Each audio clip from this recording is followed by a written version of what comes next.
Alrighty, let's dive into the 7 knight d5 variations. And within that, we are going to have a very good look-see at the knight d5, knight d knight b8, c4 lines. I left an arrow in there. Let me explain. c4 used to be the big main line of the knight d5 sub-variation. However, nowadays, the hotly debated variation is actually a4 rather than c4. These are the two main ideas for white, and so consequently, that is what we are going to dedicate our attention to. Now, after c4, bishop e7, there are four main moves for white. C5 is a very big branch that we are going to take a look at a little bit later. Bishop e3, bishop e2 are possible, and bishop d3 is the biggest main line. So with that in mind, let's start with bishop e3 first. Obviously, this move is a very handy developing move, the best square for the bishop, and on the odd occasion, white might want to go super cheeky and capture a7. We castle. Now note that knight a7 or bishop a7, it doesn't matter which one, cannot be played because of rook takes and then check, and then we take on a7, so that pawn is not touchable. And now we have got, in fact, three variations again. Bishop d3. Now we kick the knight, and now we play f5. This position in general provides a very good snapshot of what the structure typically looks like in the c4 line. So we have got the pawns on e5, f5. This is what we like to rely on, often to gain space in the center, often to generate kingside attack. Additionally to that, we like to put the knight on d7, where it helps to hold the c5 break, and occasionally we do play b6 and even a5 to try to secure the c5 square and to delay white's pawn progression on the queen side. F3, bishop h4 check, you almost always throw this in, and we almost always are very happy to trade the dark squared bishops. That is obvious from the pawn structure. We have got pawns fixed on black. e5 is not quite fixed, but you get my gist. And white's stronger bishop is certainly the dark one, having two useful diagonals to work with. Queen d2, we take knight d7. You can immediately see that accessing c5 has become easier. Castles, knight c5, bishop c2, and a5. This is a picture-perfect demonstration of what a dark squared strategy looks like. Absolutely sensational positional example. So we provoke a weakening, then we trade the dark squared bishop, thus we soften up the c5 square, we obtain the c5 square, and then we secure the knight on c5 so that pesky b4 moves can't kick us out. And now we are going to advance on the king side with f4, further pressuring the white position. And black is really happy here. This is definitely a Sveshnikov dream. So instead, perhaps bishop e2. In this case, a6 again, knight c3, and bishop g5. Once again, you see that the policy is the same. We're trying to trade the dark squared bishop. Now, if they go queen d2, we take and f5 as usual. But now c5 is on. We didn't quite get a chance to play knight d7, and now all kinds of mayhem is going to occur on the board because we are going to win a pawn. But there is that d5 pawn that is quite annoying, and there is an e4 square, which is a beautiful outpost for the knight. So there is a bit of a compensation here for white, but overall the position is quite likely fine for black. Bishop f5, knight d7 is going to be our way to develop our pieces. And yeah, white ultimately will have to show something to prove that they have enough for the sacrifice material. Castles is potentially the better way to go. Actually, I'm not even sure, because now we get to take e3, and after knight d7, knight e4, queen c7, defending d6. Now we are going to once again chip away at the pawn on b4. Obviously, both push and capture are horrid on account of us kicking the knight and then obtaining the eternal outpost. So a3 is forced, and now we are going to enter a very forcing variation. In fact, f5, knight g5, knight f6, that is to deny knight e6 winning an exchange, c5, and now masses of trades are going to simplify the position. Take, h6, trade on e6 as well. And queen e7, we are trying to do our best to round up the e6 pawn. Indeed, we do that. Now the d6 pawn is our next target, and the ensuing endgame may appear to be promising for white at first sight because of the b-passed pawn. However, upon closer inspection, you are going to find out that actually it might even be easier to play this endgame for black on account of the severely compromised king's position for white. So yeah, queen d2, knight e4, and yeah, white will have to dedicate almost all of his pieces to the defense, or their pieces to the defense, in order to ensure that no nasty business is happening to the king. So yeah, this is a very long, very forcing variation where most stuff will come off the board, but we have no trouble whatsoever holding the position, at the very least, holding the position. So that was bishop e2, done, dusted.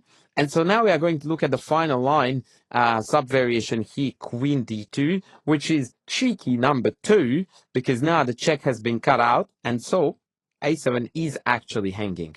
And to make this a little bit more fun than usual, or even more fun than usual, we are going to hang that pawn on a7 for a hot minute, and we'll play f5. Come at us. If they do come at us, we will go bishop g5, queen c3. And note that bishop e3 here would be well met by f4. So queen c3, bishop d7. Now we are threatening to take the knight and then the bishop.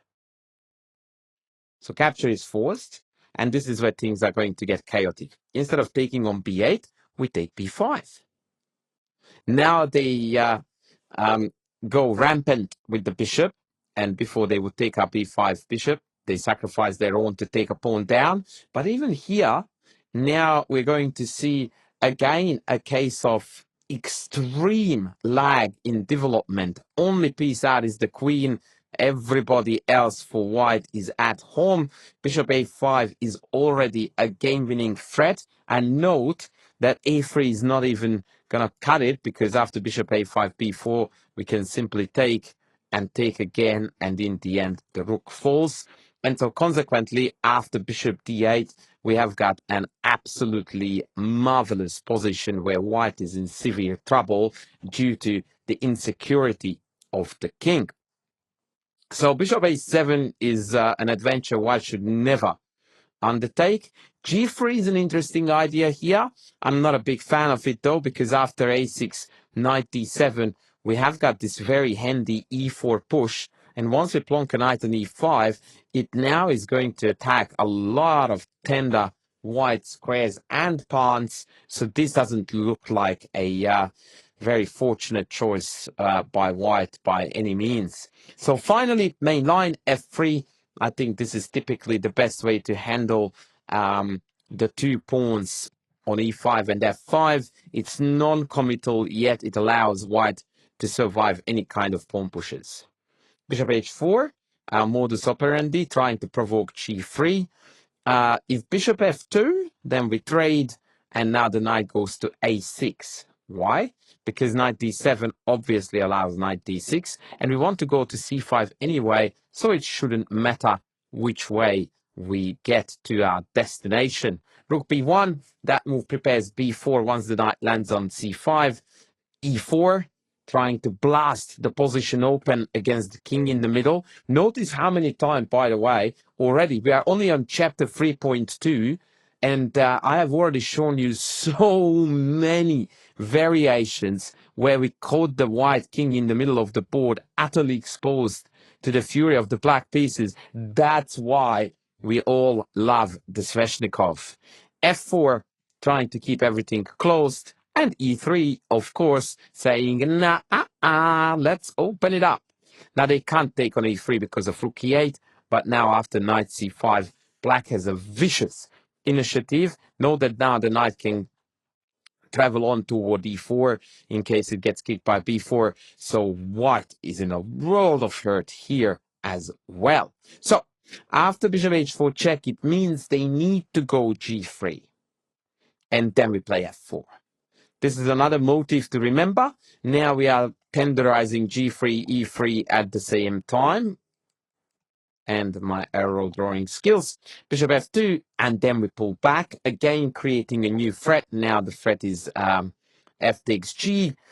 If H4, that does not meet the threat. We just take, and yeah, black is looking absolutely golden here. The king on F2 is very vulnerable. Knight is going to join the party. We are doing fantastically well here. So instead, they should play queen c2, sidestepping the threat, and then e4, again, throwing in the pawn is such a cool motive. You almost always rather have the e5 square available for your knight, and also a target on the e-file, then having your own pawn on e5, obstructing, our initiative. So e4 is definitely a move you want to remember, and it's a common pawn sack in similar openings, such as the King's Indian as well, where afterwards the dark squares are going to be very delicious outposts. Knight a6, h4, take, and of course the evergreen theme, trading the dark squared bishops, thus once again preparing the invasion of the dark squares afterwards. And although we are down a pawn, our position looks absolutely fantabulous. A6, B5 potential pawn sack is coming on the queen side. The queen is going to stand marvelously on F6 with rook F2 to come. E4 is hanging, and white lacks play very, very clearly. So, yeah, this line is just a bundle of joy. And with that, we are going to take a very big jump back and conclude bishop e3 and move on to bishop e2. Castles, a6. Queen a4 here is pliable. I wouldn't do it. Looks weird.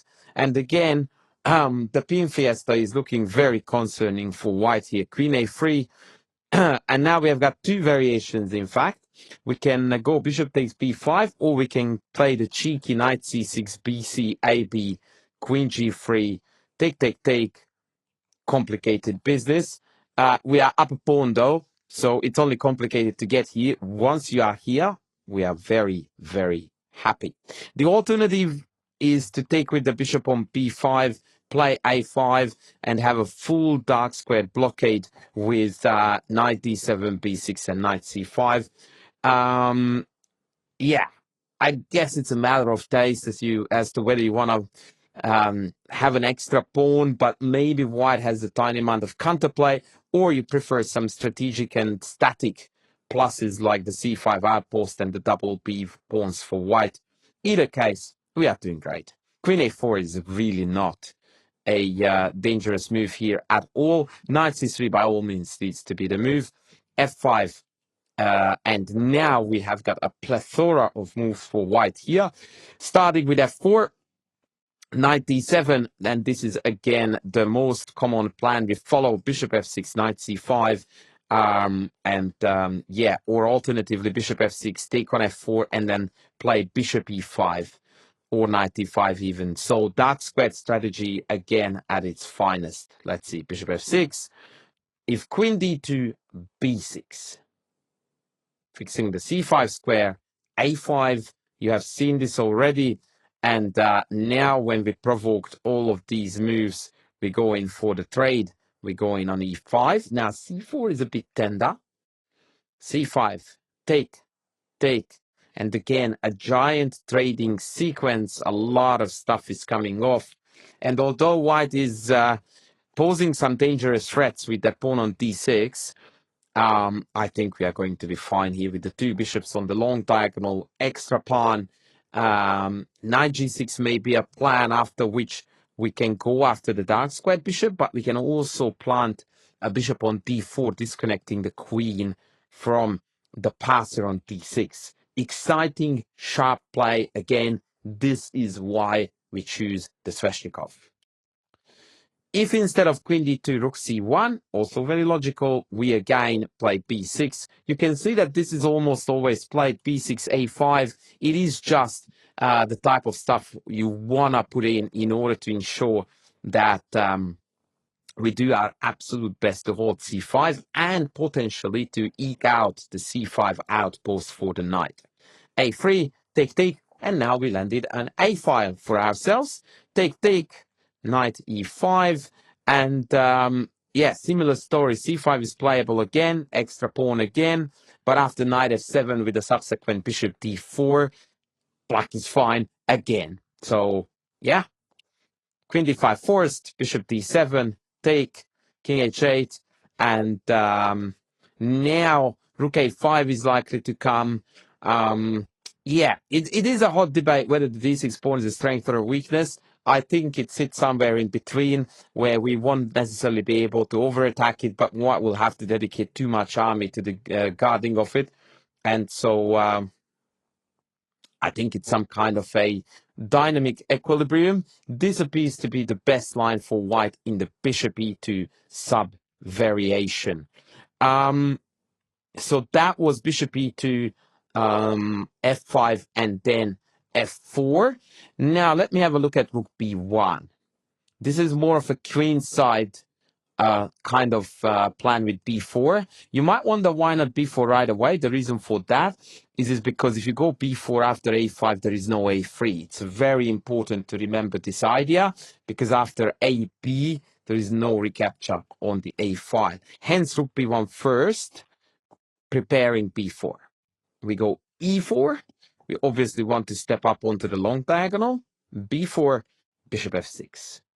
Queen b3. Now that could potentially turn into a nasty discovery. So we need to watch that, knight d7 and c5. Otherwise, we would have played b6 and then c5 is never coming. Bishop e5, very, very clever play by black. We have no interest whatsoever in engaging with this pawn. If they take on d6, the pawn is not going anywhere. We can take back. We can play knight f6, whichever. And if they push to c6, again, this looks mighty deadly. But remember, we're not playing checkers. We're playing the Sveshnikov, where we want to attack. And so we direct yet another piece towards the king side. And we pay no heed to the c6 pawn. It's fine. Doesn't bother anyone. If they take on b7, we take back. Other than that, no worries. Bishop b2, f4. That's hardly new. Again, we would like to see if we can push f3 or e3. f3 forced. ef, bishop f5. Rook e1, knight g4. Relentless kingside agenda. The number one topic of any Sveshnikov line. Well, not any, but most. You get my gist. That is our first go-to. Let's see if we can stir the pot against the enemy king. Note that b7 is hanging, and I had to get to the end of the line to actually acknowledge it, because it's irrelevant. We don't care. It's like, take my b7 pawn.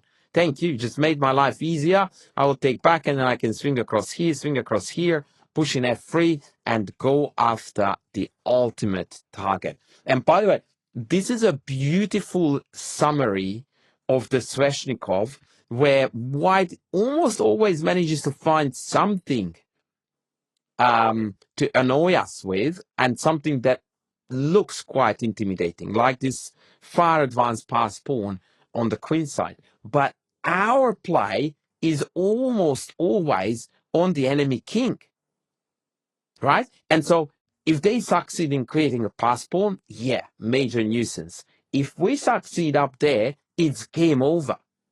Like, there is no just a little annoying attack on the king. No, if that thing hits through, it's over.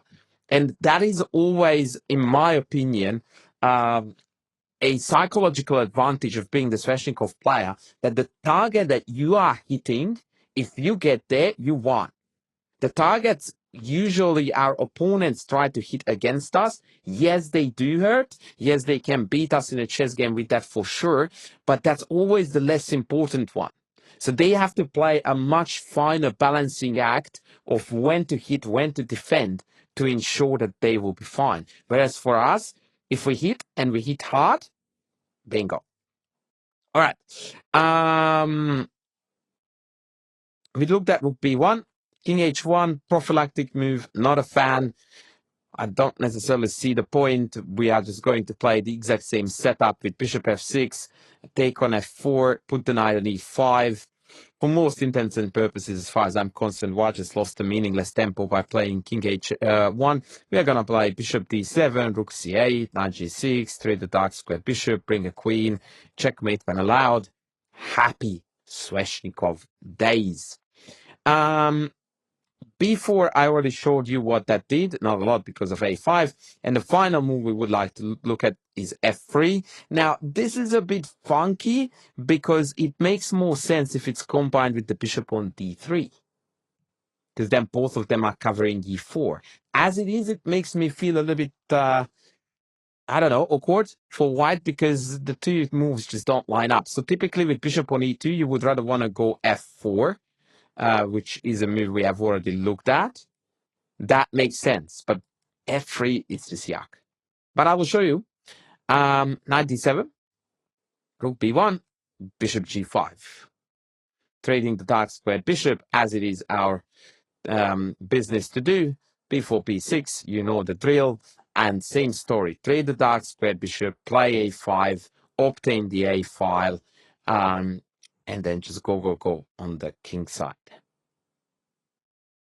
I'm pretty sure that even if you feel like, oh my God, this is so much theory and so many lines, I really do hope that I managed to present this portion of this chapter to you in a way that allows you to see it through a different eye, which is that, this is not theory, this is strategy.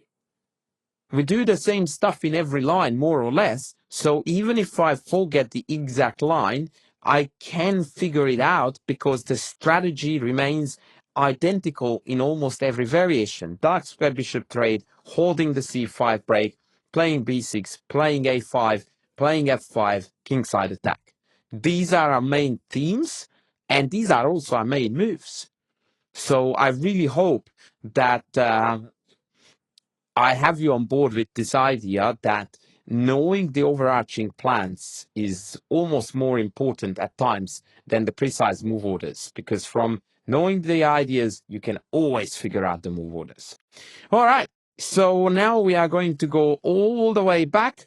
We have covered bishop e3, we have covered bishop e2, and now we are going to take a very sharp turn and engage with this very provocative, super aggressive, super in-your-face move, c5, and I'm also going to cover the main line of the variation with bishop d3 right after.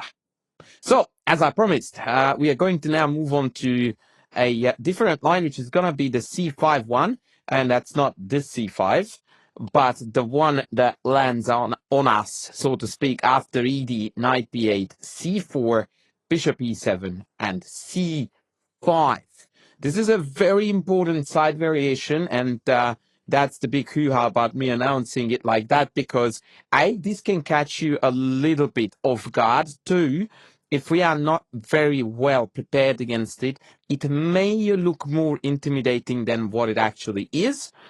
But once again, I would like to first give you a few guidelines / guideposts to keep in mind, which is going to allow you to play against this without any fear and any worries whatsoever. Almost never, in fact, if I recall rightly, never do we engage with this pawn on c5, since it allows pushing to d6, kicking bishop, threatening knight c7. Don't do that.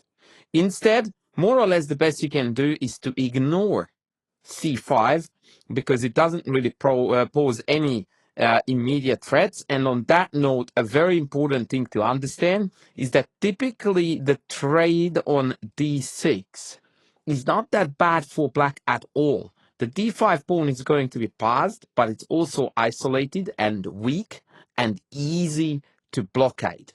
So stay calm, chill, just play principal chess, and you will be golden. But I'm going to show you now, line for line, move for move, what's cooking here. So let's dive in.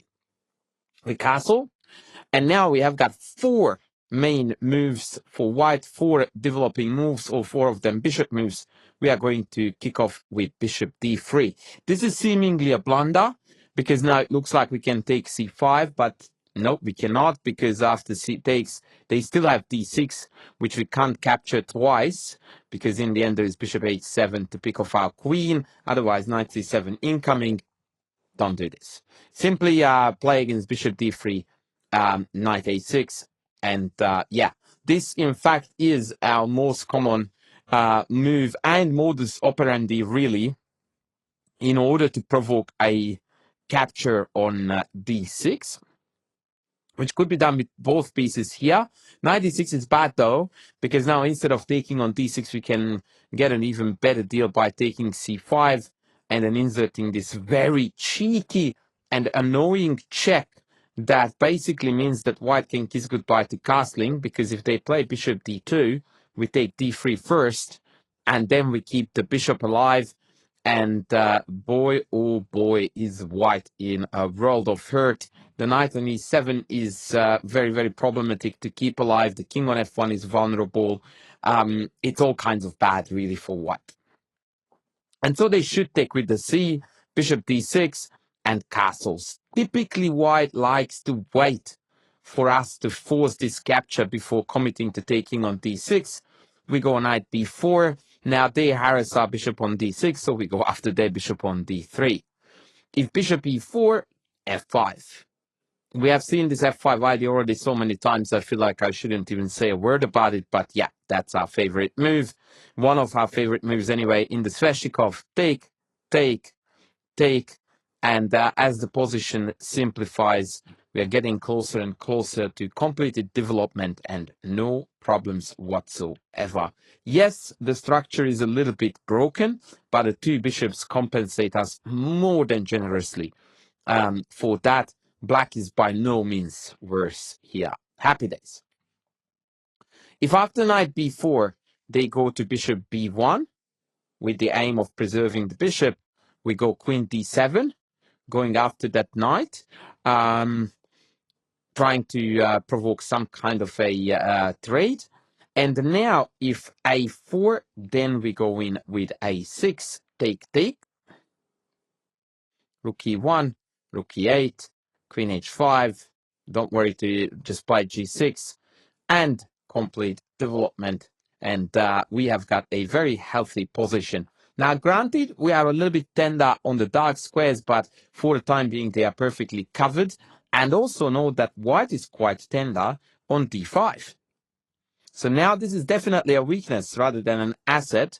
And this is, yeah, certainly a complicated position with chances to both sides. And don't be shy, by the way, here to expand with f5 and claim some space in the center.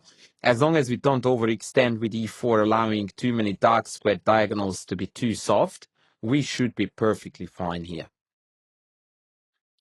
If queen d7 is met by knight d6, we take back. And again, once again, the pawn is blocked. The d5 pawn is in fact under attack and blockaded. This type of position is what we mostly get out of the c5 push, and you should not be afraid of this at all. Yes, they have the bishop pair. Yes, the d5 pawn is passed, but neither of these 2 factors are big enough to materialize themselves as a advantage for white, because the d5 pawn is also a weakness. Bishop e4, f5, and again, white just can't catch their breath. Like the d5 is constantly a problem that needs attention, and these are not really measures that resolve the problem. These are measures that allow us to obtain very easy equality. Now we are even threatening to plant the bishop on d3, which may actually contribute to a black advantage. Last but not least, if queen e2, b6, now bishop a6 is imminent. If then take, rook e1 had to be played to avoid bishop a6, or to dodge it rather. And here too, the hunting down of the d5 pawn is going to ensure comfortable equality to us. f5, dodging the queen h7 threat, and white actually barely manages to survive here. And yeah, the position is perfectly fine. I would say that equal, in fact. But it was white who needed to play some very, very precise chess moves to stay in the game. But again, we have no issues here at all. And so last but not least, after b6, I'm going to show you bishop d2, bishop a6. And again, we conquer d5. And although white is hoping to drum up some counterplay on the d file, but it's not going to be enough. And yeah, we're just doing very, very, very well here. Bishop b7 is going to create an incredibly nasty checkmate threat next move. So white really needs to watch out. The more I show you these lines, hopefully the more you realize that these c5 scenarios are really, really not that dangerous. Here is another one for you.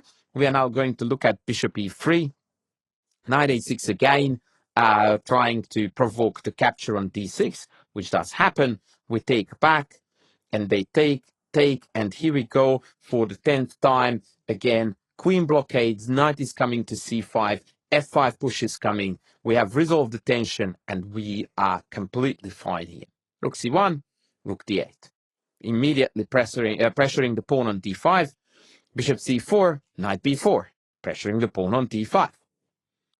Now if they play queen f3, instead of taking on d5, which I believe may be playable, but it's actually a lot more fun to throw b5 in first and then go after the bishop and cut out castling.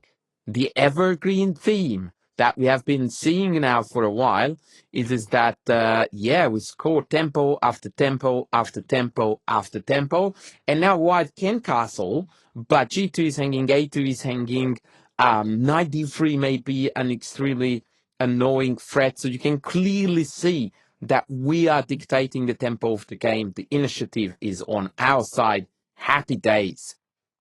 So instead of queen f3, I think white is best advised to play castles. But now d5 is just falling out of the sky. Queen f3, bishop e6, rook d1. And it does look like, oh boy, this is a mighty pin. Yeah, kind of.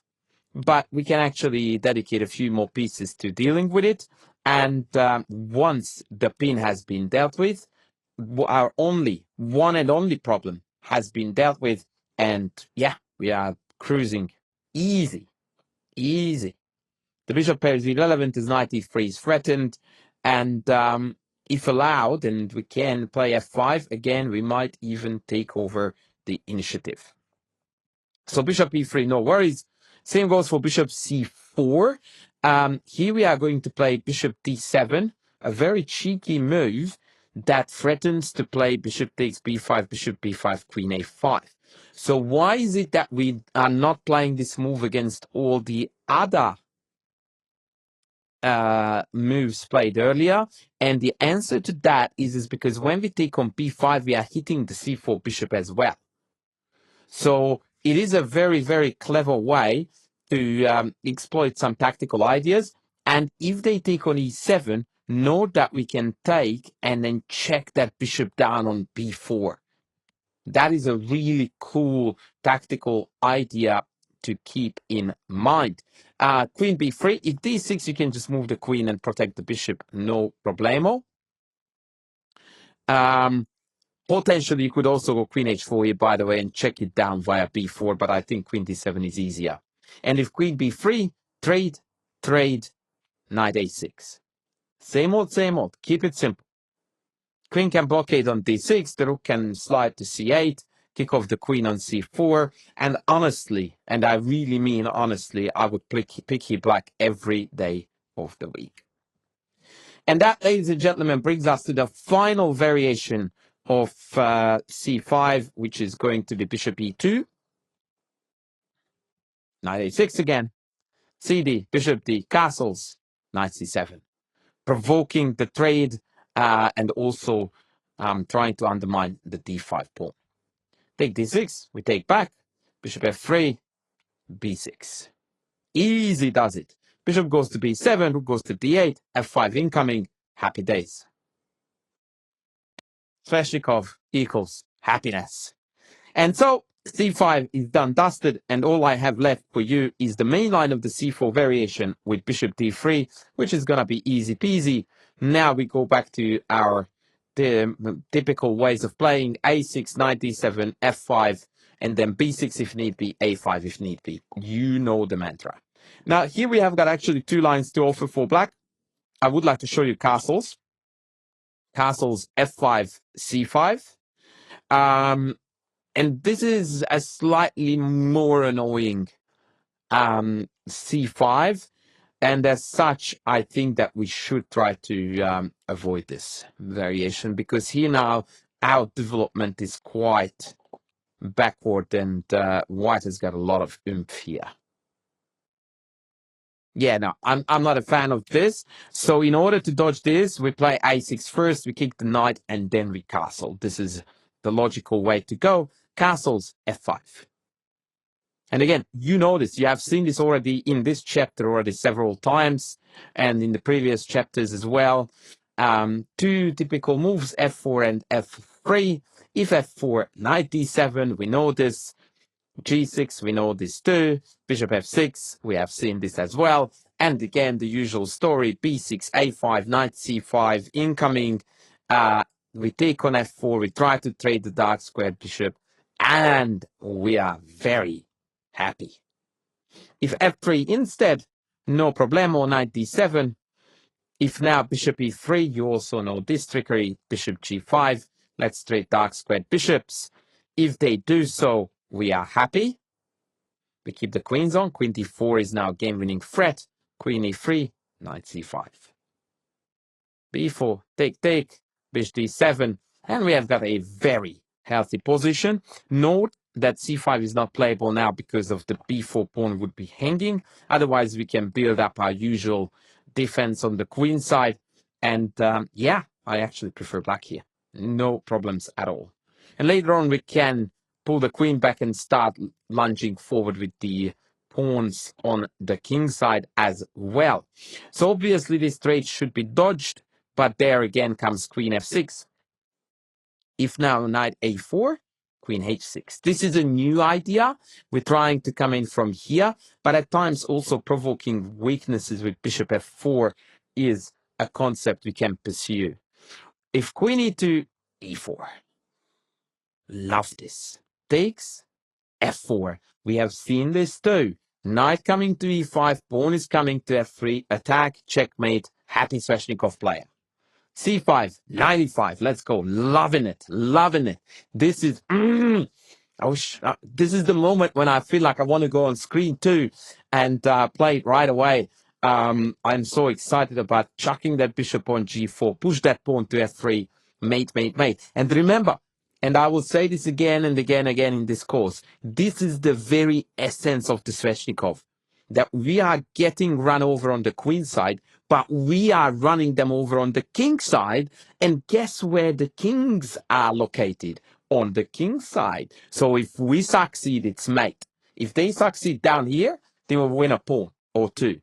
Who cares? Right? Happy days.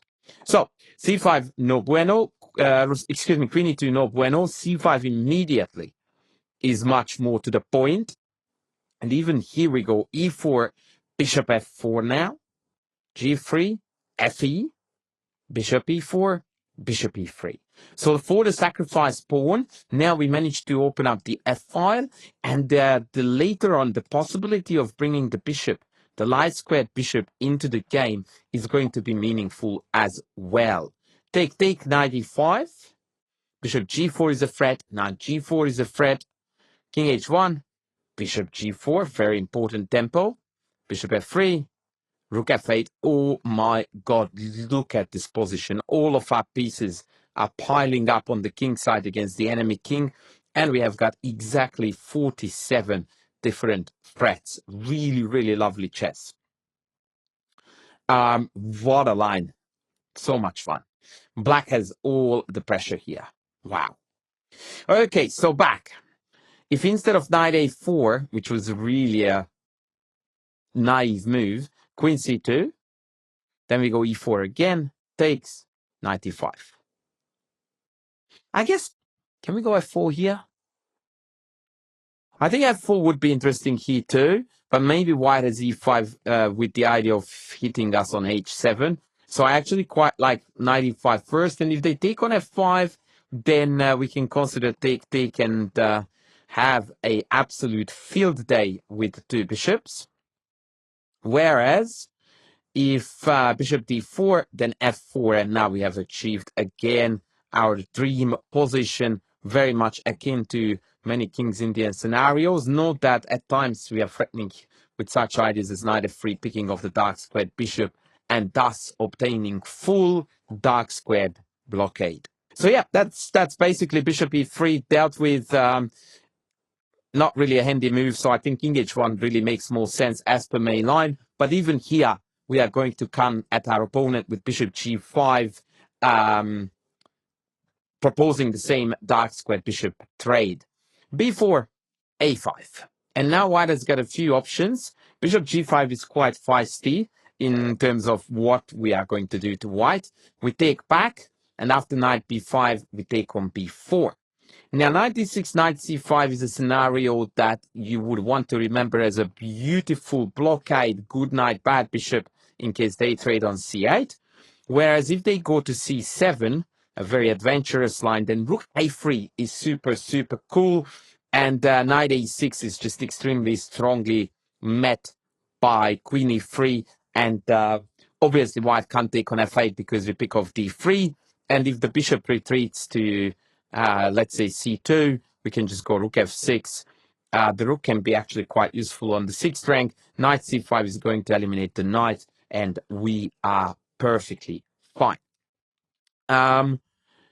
If we instead, and by we, I mean if white instead, after a5, opts to play the immediate knight b5, we take c1, we take c1, sorry, let's repeat.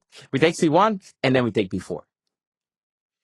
My brain was further ahead than my mouth. The idea being that here too, after knight d6, the identical blockading operation can be seen. In fact, it's even more effective because now the rook is bearing down on the pawn on a2. Happy, happy, happy days for us. If it takes, we take back with the queen for that reason. And black is very, very well positioned here for a late middle game, early end game. Finally, if a3, by far the most logical, we take. Now they must capture on g5 in order to allow the recapture on b4, as now the queen is connected to the rook, takes back. And now comes a quite complicated line. We are going to see it through all the way to an endgame. Bear with me, but sometimes you need to know stuff quite deep into middle game and sometimes even endgame. So take queen e3. And now we have got two moves. If bishop c2, the less good, then we have knight f6. We always like to move toward the king side. Knight h5, knight f4 is an idea. We also facilitated bishop d7, and we can also pull back to b6. In fact, this is going to be quite similar in several ways to the main line, where we are going to see queen trade offers. There's queen a7 as well. Bear with me. If queen a5, we go back. We want to pester the king. Now queen e2 is a very nasty double threat. Knight d6, queen e2, rook c1, knight h5. And once again, knight f4 is a game-winning threat. So the theme is popping again. Yeah, we lost the pawn on the queen side, but hello, checkmate threat. So they need to be very, very careful. And this very cheeky knight h3 is going to lead us to a perpetual check, like so. The very epitome of a really cool and balanced Sveshnikov fight, were falling apart on the queen side. We heard them on the king side, and the two balance each other out. If instead queen a7 here, then obviously we can't go back. So now it's going to be a trade. Bishop d7, bishop b3. This is very clearly gearing up for c5, lining up the bishop with our king. Rook a8, rook a1, and king f8. Not only sidestepping the diagonal, but preparing to meet c5 at times with king e7. Rook a2, e4. And the black e-pawn is potentially a greater source of worry for white than the 3-on-2 is for black on the queen side. Goody. So bishop e2 is the better retreat, and now, well and truly, we are onto the endgame line I was mentioning with knight f6, queen c1, dispatching the invader, queen b6, and knight b5. White again is gearing up for c5, which could also be done, by the way, with queen a3. And the idea for us is almost identical. We do not want to be on the wrong side of c5, by which I mean down here. So as soon as that's pending, we go like, nah, we would rather be in there, thank you very much, and be an absolute royal pest. Infiltrating white's position. And again, you can see the themes recurring. We are looking to go knight f4 and annoy white to no end. Yeah, that's definitely a very, very annoying proposition there for sure. Sometimes we even have ideas like f4, knight g3 check, by the way. And after take, all of a sudden there is a mate coming down here.